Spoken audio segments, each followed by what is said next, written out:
Hey kids, what's the craziest thing that's ever happened to you? Maybe you were walking to school one day and a leopard ran right past you. Or you were hanging on the playground and a giant snake attacked you. Well, in today's lesson, we're going to talk about the craziest battle ever. God chose little Gideon to rescue his people from the Midianites. Gideon was another judge called by God to save the Israelites.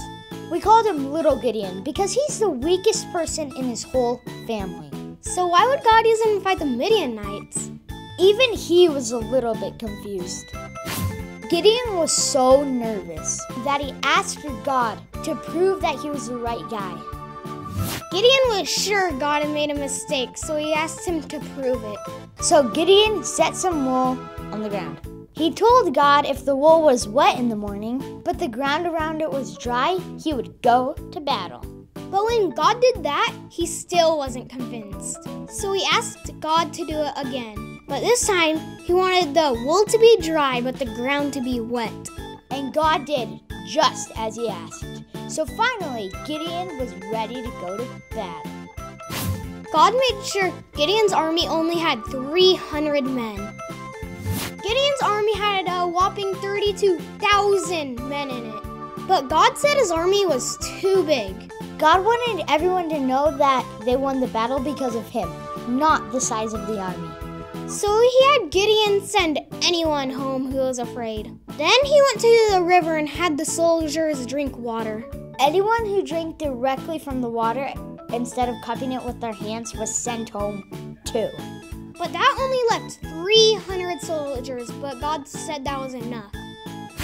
Gideon's army won without even using their swords.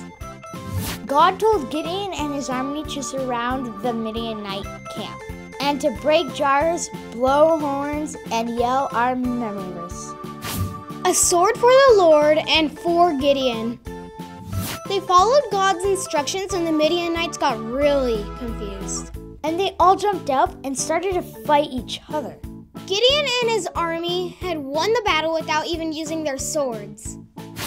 If God is on your side, you can win any battle. Now, kids, we aren't talking about battles like in a war. We're talking about the little battles we face in life, like fights with our friends, or days when we are really sad, or times when we feel alone.